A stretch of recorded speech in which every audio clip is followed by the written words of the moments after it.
Assalamualaikum warahmatullahi wabarakatuh. Hamdan wa syukran lillah, salatan wassalaman ala rasulillah. Selamat pagi. Alhamdulillah, hari ini Razman Arif Nasional Doktoran sehat walafiat. Dan pada kesempatan ini saya banyak dikirimin berita-berita. Dan setelah kemarin saya landing dari Medan tuh saya lihat, juga ada ternyata berita rame tentang statement atau pernyataan saudara Hotman Paris Hutapea. Dan banyak sekali yang mengatakan, Bang, komentari gitu ya. Saya sebenarnya di urusan pribadi saya dengan saudara Hotman ini ya, bisa dibilang sudah selesai, bisa juga dibilang belum selesai. Tetapi sebagaimana yang saya sampaikan beberapa waktu yang lalu, sampai kapanpun untuk saudara Hotman ini saya tidak akan pernah pertama untuk meminta maaf dan atau menganggap dia menang. Tidak. Karena saya melihat bahwa proses saya dengan Hotman itu bergeser ke persoalan yang seharusnya tidak perlu terjadi. Dan karena itulah makanya saya kemarin menyampaikan permohonan maaf saya terhadap Bapak Ketua Mahkamah Agung dan jajaran-jajaran di bawahnya atas sedikit kisruh di ruang peradilan negeri Jakarta Utara, dan juga atas naiknya ke meja secara spontan saudara Firdaus Oyubo. Dan itu tentulah bukan yang saya suruh, tetapi menurut penjelasan dari Adinda Firdaus itu spontanitas dia lakukan. Pun demikian, secara gentle saya sudah menyampaikan permohonan maaf, dan kiranya Bapak Ketua Mahkamah Agung Bapak Sunarto dan jajaran bisa memaafkan. Berikutnya, saudara sekalian, ada yang menarik untuk kita cermati dan kita amati apa yang disampaikan saudara Hotman kemarin. Pertama, Hotman mengatakan bahwa sebaiknya Roy Suryo dan Dr. Tiva tidak ditahan dengan alasan kondisi negara saat ini. Ya, diperlukan kearifan. Saya mau tanya, dengan ditahannya Roy dan Tiva, itu mengurangi opini publik yang liar atau menambah? Justru kondisi bangsa ini lebih baik. Tidak ada yang teriak-teriak lagi, tersangka, tapi teriak-teriak lagi. Kemana-mana, tampil di TV ABCD.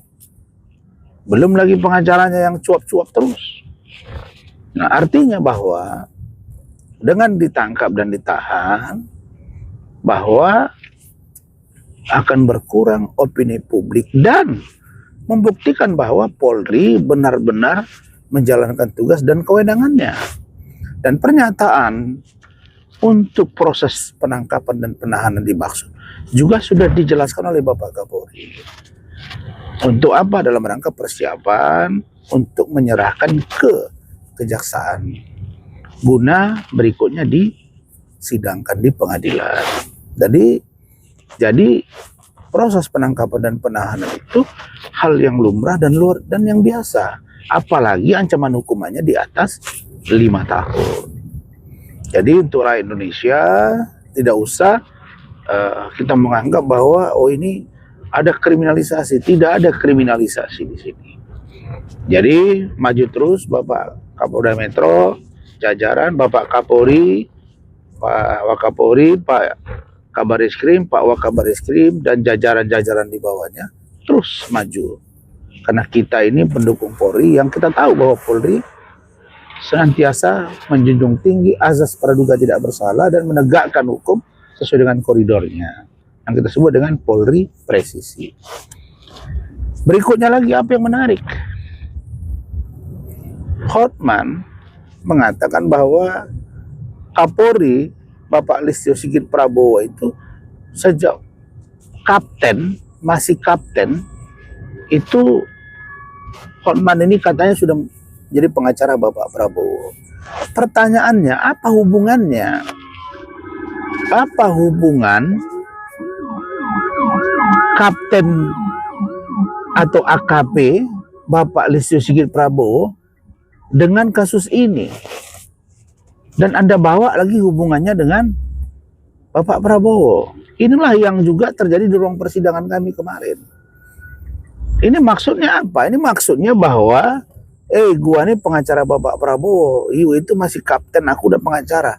Itu artinya ingin mengintervensi, dan yang kedua menggambarkan bahwa itu seolah-olah dia orang hebat dan Bapak Kapolri itu bukan siapa-siapa. Seolah-olah orang rendahan. Ini kan kalimat yang barbar dan menghina sekali. Ya, seseorang itu bisa jadi jenderal dari kapten juga. Mulai perwira pertama, menengah, tinggi, ya itu semua. Jadi ini orang selalu bawa-bawa nama Bapak Presiden dan suka merendahkan orang lain. Karena itu saya minta dan mohon kepada Bapak Presiden Prabowo Subianto. Nama Bapak itu terlalu sering Bapak dibawa-bawa oleh Hotman.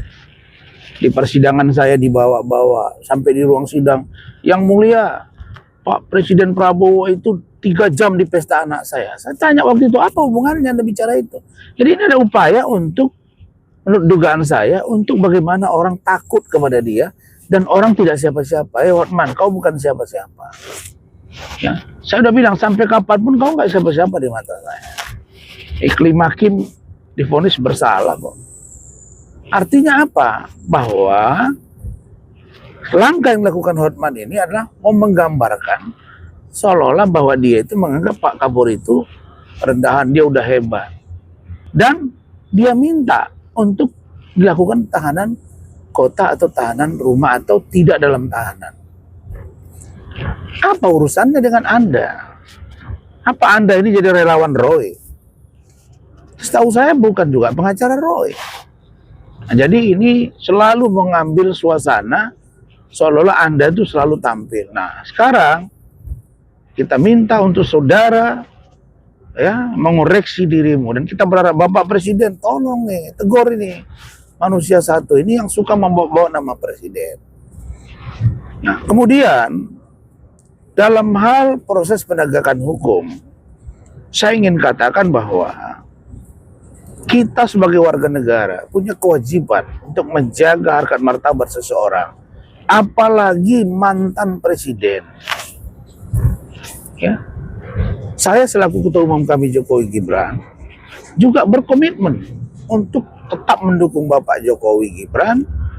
Kita mendukung Bapak Prabowo Subianto dan Gibran Rakabuming Raka. Dan kami ini jelas orang yang mendukung pemerintahan saat ini. Dan saya mendukung penuh Bapak Prabowo Subianto. Kita tidak mau ada orang yang coba-coba ya untuk mengambil kesempatan dan membangun opini seolah-olah Bapak Jokowi dengan Bapak Prabowo itu tidak harmonis. Padahal yang kami tahu dan yang kita amati, insya Allah mereka baik-baik saja. Itu saja statement saya dulu hari ini. Dan sekali lagi Hotman, ya, kau selalu bilang jaga mulutmu, ya. Kau yang harus jaga mulutmu. Saya yakin, saya dapat informasi sudah banyak Polri, petinggi Polri sampai jalan ke bawah yang tersinggung dengan pernyataan ini. Apalagi Bapak Jokowi. Apa urusannya Anda bicara? Ya, minta tahanan kota, tahanan apa? Anda siapa? Dan membawa nama Pak Listio waktu kapten, sehingga Anda mengatakan saya sudah jadi pengacara Prabowo. Maksudnya apa? Anda berbuat apa sih kepada pemerintah negara ini? Nggak ada.